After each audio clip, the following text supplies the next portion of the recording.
The whole world is waiting for this election.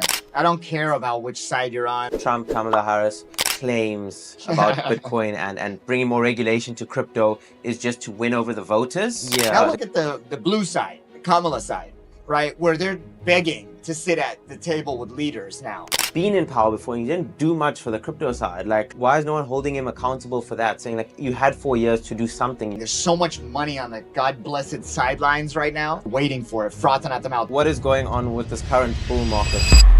Investors now are super confused. They're not even doing a good job putting money into the right places. They're gonna get burned. You can bet your bottom dollar there's an all-time high coming for Bitcoin.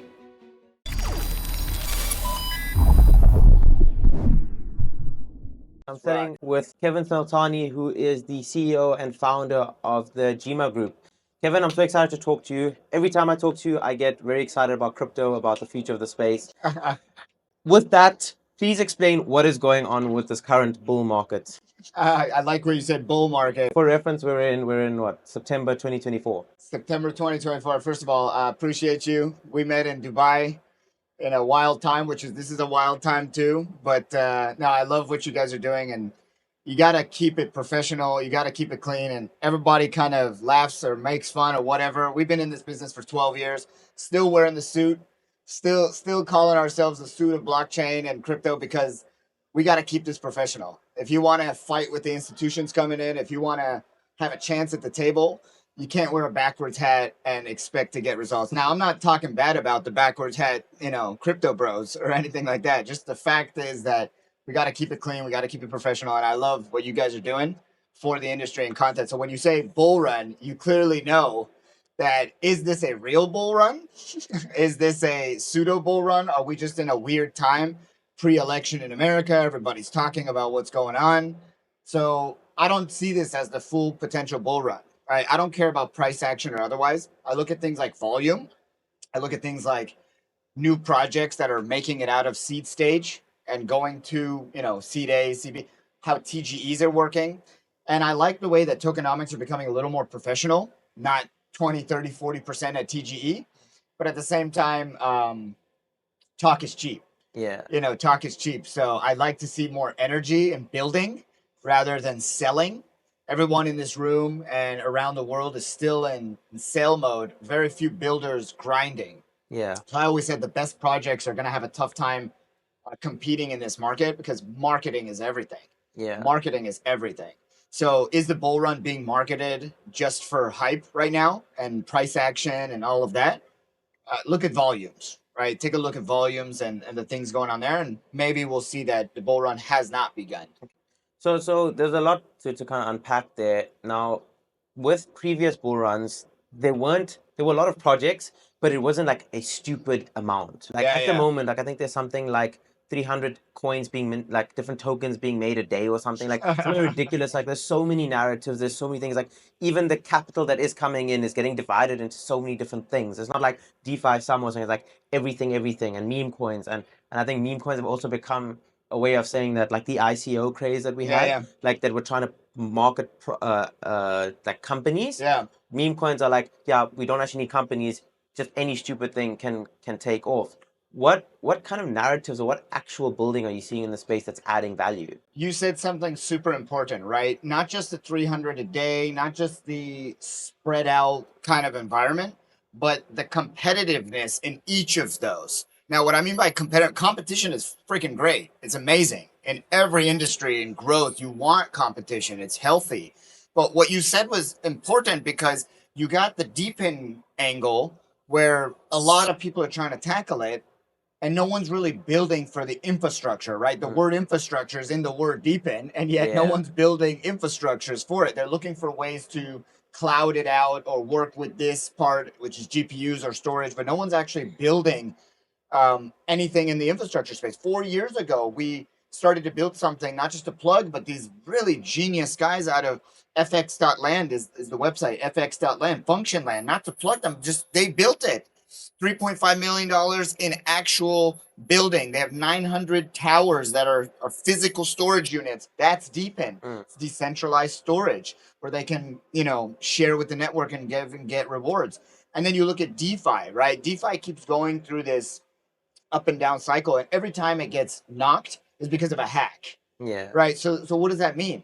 That means that the ones building are not going through the 1 through 10, and they're stopping at like step 4 and launching it because the community's there, and then they get hurt, or they get hacked, and the whole community gets hurt. So DeFi just keeps going up and down. So what are we doing here? Right? We're letting the institutions one day come in and build better DeFi protocols. If Nvidia decides one day to tokenize any part of their system, not the whole thing, but they own the GPUs, there's DeepIn, right? Yeah. They can be the ultimate rewarder of cloud DeepIn storage or GPU. And then you look at exchanges, right? Exchanges they're doing better. I must admit, the exchanges are doing better. After FTX, they kind of have Right, to be. right, There's but so much scrutiny now. It's a 90-10 split, right? 90% of the money is in 10% of the hands, 10% of the exchanges, and that's okay. That's pretty much all of economy around the world. But you said it again, where it's so fragmented. There's so many things. There's so many projects.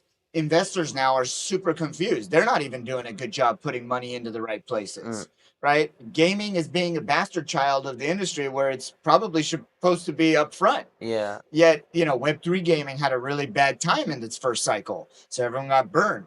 So if we're going to keep kind of competing in the wrong way, my project's the best, my chain's the best, no one's multi-chaining, then we're going to end up being like the metaverse that was now gone. Yeah. Because everyone wanted to be the metaverse. Everyone wants to be the DeFi. And yet no one's taken the steps to actually get to that point. So we've been at now Token 2049. We've gone to a bunch of the side events, which are fun and stuff. But a lot of the projects are not, like, they don't seem serious as well. Like, they're making these claims and they're using the right words. But then when it comes into the fundamentals of what they're building, it doesn't seem like they're doing the most. Or being very professional about it. They just kind of want to pump a token and like dump on retail. At what point do you think that changes? It's, I've been in this industry for 12 years, but you never thought we would say what I'm about to say and before 2017, 19. And now since the COVID bump or boom, bust, regulations. Like the only way to survive now is regulations, because a newbie coming in is not willing to do the education, let's be honest, is not willing to run through the ringer of that we've seen in 3, 5, 10 years of experience. So they're going to get burned because of the lack of education, the greediness or the affinity toward one project or one sector. Because DeFi is not that hard, but it shouldn't be your first thing. Right. It shouldn't be like you should go trade a token, obviously buy a token, trade it, swap something. That's super easy to learn. Fail in the swapping, spend too much money on Ethereum gas fees, like learn all of that. It takes 10, 20, $100. And then you can get to DeFi with your next 100. And then you can get to other, protocols and doing great things that they're offered, like maybe DeFin or other layer 2s that are offering solutions. But no one's willing to do that. And so they know that out there. The startups and the memes and the kind of random, I don't want to say random, but like you said, they're not building toward anything in the future, but the community gets right behind them. They get an affinity toward that one project, that one guy building that one thing, and they don't care what happens. Yeah. They're just hoping that it goes up. And what if it doesn't? No one's going to talk bad, right? No one's going to call anybody out. If you did this in Wall Street, not only would you be on CNN on Channel 7 and at 7 p.m., but no one would work with you ever again. Just the insiders, right? We have that disease in this industry where no one's calling out the bad eggs and bad projects. And so they will always come to the top because their marketing is much better. The best projects, the best minds in crypto, the best minds in blockchain are still in the shadows because they're just building. But marketing is the winner here. Yeah. And marketing is the winner of all of our lives and economies around the world. And that's okay. But can we start to change that? And the only way to stop the bad ones and rise to the top for the good ones is we need regulations, because they will follow the rules. They will follow the right regulations. They will go after the right licenses so that they can not burn their communities or get burned. Or if, God forbid, a hack happens or something, at least they had kind of security layers in place. And in the future, you'll see insurance layers as well. Why can't we insure our accounts just like in, banks, FDIC insurance, albeit that's not a so whole other thing. yeah, and that's not so sophisticated either. But at least it's a layer that my mom or the generations above that don't have any knowledge of this industry can feel comfortable about, because Yeah. they're not going to ever put money in Yeah. this. Okay, so on that, let's just talk about institutions, because I think once institutions do come in, that's when it becomes a more serious space with, you know, guys in suits, but not in a bad way, but in a professional, more regulated way, you know. With the Bitcoin ETF, the Ethereum ETF now, obviously more institutional interest coming into the space. How do you see it playing out, especially now with, let's say, the Ethereum ETF not performing as well? It's kind of been quiet now. There've been net outflows. It's not like doing so well. Like, how do you see the institutional adoption continuing? On the ETF side, right? When BlackRock introduced not just BlackRock, but they're doing the best, the Bitcoin ETF. There was 11, if I'm not mistaken, ETFs that were brought out. If I'm not mistaken, 11, 7 to 11, 7 that are really performing well. Low to high fees, right? Some have higher fees, some have lower fees. I believe BlackRock's toward the bottom side of the low fees, and they're BlackRock. But it was their incentive to push, right? When the Ethereum ETF came out, it just wasn't so incentivized for them. They still got this beautiful product. So they don't really care. They don't really care what they're selling. If it's a good product with inflows, then they'll pick up the call to their customers, clients, and they'll say, we got this new product. And maybe some of those ultra high net worth clients will say, so what's the product? Let me learn about it. 99% of the time, it goes through their fund managers, the layers break down. It's the ultimate diversified portfolio. What's 250 million for the richest men and women in the world? So that's the net inflow constantly coming into Bitcoin, because it's Bitcoin.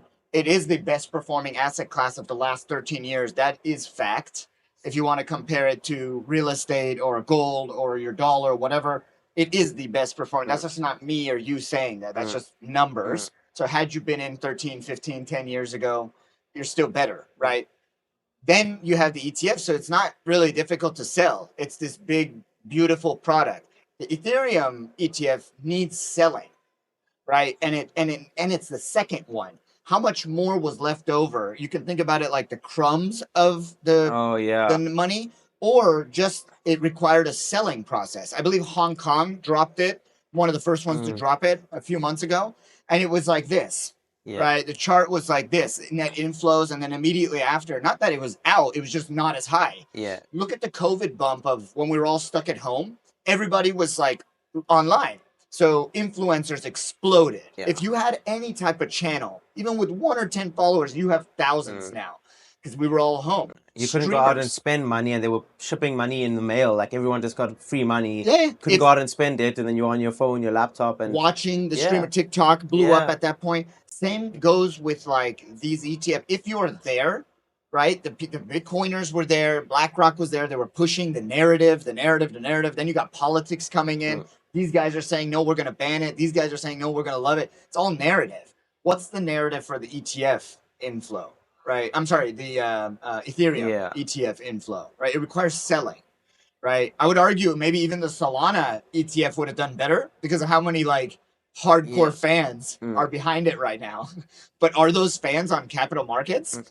Probably not. Not a single one of those fans of Solana have trading accounts probably. And what about someone who's got a high net worth, let's say high net worth individuals who say, I want exposure to crypto, but not just one crypto? Like, is there another product, even if it reduces the overall volatility of although Bitcoin and Ethereum move together, but saying, I don't just want one crypto, I want to start having a more diversified portfolio, whether it be 90% in Bitcoin, 10% in Ethereum, or whatever ETF is available. How do you see them like requesting something like that? So I've seen a successful model happen in like Switzerland, because they also have a sophisticated network. So if a fund manager says to their client, hey, would you like to diversify? We have a relationship with this, company or that company. It still requires a lot of selling, because it's, again, these ultra high net worth clients are just putting in 10 to 15%, which is a lot. I've heard of statistics that 25% of high net worth clients in Switzerland, locals, they have Bitcoin in their portfolios. Now that's insane. That's a number that we can all get behind. How many of those also have their second and third coin? Right? I don't know. But is there a product that they can feel safe about to do so? It has to go through their banks. It has to go through their funds so that they can feel, that it's not going to just go belly up. At the same time, we have such volatility in anything but, Ethereum and Bitcoin, right? There's such volatility that it's wild. Are they willing to stomach it? Are they willing to do it? And the answer from what I've seen and my mentors who are those, ultra high net worth people is no, right? They're not willing to ride along with you, right? And that's the other coins. So they'd rather just have a little bit in Bitcoin, which they know where it's going. And also with the de-dollarization, the money printing that's going on, the inflation, it's a good hedge to have, and I think everyone's starting to understand that more conceptually. We wouldn't be doing ourselves any favors if we didn't talk about the elections. Trump, Kamala Harris. What do you see the outcome from either one party winning? And do you think their claims about Bitcoin and basically bringing more regulation to crypto is just to win over the voters, the crypto voters, or are they actually genuinely going to make an attempt to improve it? Like hours ago, before this interview, September 19th today. So hours ago, I saw Trump went to a Bitcoin bar in New York. There was talk that Trump was in Singapore last night. Really? And that's all BS because he was in Bitcoin bar in New York, and he bought fast. He could. And he bought everyone. I might say this wrong. Drinks or pizza or something. He bought everyone with Bitcoin. So the two owners of the bar are there with the QR codes and this and that, and Trump goes up and says, so there you go. We're not talking about like narrative right before that question. That happened, right? Yeah. What does that mean, right? What does that actually mean? All right. 2 days before that, he almost got shot again. And one day after he almost got shot again, Trump, he launched his DeFi staking, his DeFi platform, right? And that's been called out very hard, even from crypto OGs and natives. Like, they didn't put much thought into that. But are you mad that at least they're saying something better than nothing? Yeah. Now look at the blue side, Kamala side, right? Where they're begging to sit at the table with leaders now, crypto leaders, crypto exchanges, and heads of some of these companies right behind us. And some of them are denying those meetings. Some of them don't want to sit with Trump or Kamala, but they're really denying the Democrat side. And some of them are joining, right, just for sake of, because, money is a cool thing when spent. Yeah, I mean, Trump is getting so many donations from crypto. But what does that actually mean, right? That's what we're talking about. Yeah, but also he's been in power before and he didn't do much for the crypto side. Like, why is no one holding him accountable for that? Saying like, you had 4 years to do something and you didn't do shit. Sure. No. I don't disagree, right? I guess we can just say it was a different time, right? 2016 to 20 was a different time. That was that cycle. And then we had the COVID, whatever. But at least the conversation is there. Yeah. I feel better that the conversation is on the table. Yeah. If you want to burn it and hit it and say, hey, throw the can down the road, fine. But at least we're having the conversation to have a time period. Yeah. With the Democrats, we're not even having the conversation. And yet the conversation is kind of negative because of the new tax structure and the new, unrealized gains and things like that. Holy crap. If they get unrealized gains to come in and we're in crypto and they pass any type of legislation, we're screwed anyway. Kevin, we definitely need to have you on the podcast for like a full episode because I think I could talk to you for solid 2 hours about all this. But let's just end off on kind of like price predictions. I know it's very dependent on the US elections. Let's do maybe a Trump versus Kamala. What do we see Bitcoin and where do we see Ethereum? And let's throw in Solana for fun. Look, the whole world is waiting for this election. I don't care about which side you're on. I don't care about which side you think I'm on when I say this, but everyone's waiting. There's so much money on the God-blessed sidelines right now. That's crazy, there really is a lot of money in the world that are sitting on the sideline. A lot in the UK going into capital markets, crypto in America waiting for it, frothing at the mouth. But if Trump gets it, you can bet if he makes it, if they allow him somehow to get into office January, whatever, you can bet your bottom dollar there's an all-time high coming for Bitcoin. Right, Ethereum will hit about 6,000 to 7,000 in the cycle, not 10, I believe. And I'm not a fan of Solana. I'm not going to make that price prediction because anything can happen in Solana. But if you want a number, 500 to 700 is conservative because it's all about hype there. Yeah. Right. If Kamala gets it, you're not that you're not going to see an all-time high. You're going to still see an all-time high by the end of 2025, regardless. It's going to be expedited or not. If they really are serious about these unrealized gains taxes, a lot of Americans that are crypto holders, including myself, will never go back to America again and do business, right? We're definitely, or we'll just sell of our, stuff if we were interested to live in the country. You can't have it both ways. Kevin, thank you so much. We'll definitely have you on the podcast for a full See you episode. guys. Cheers. Next gen.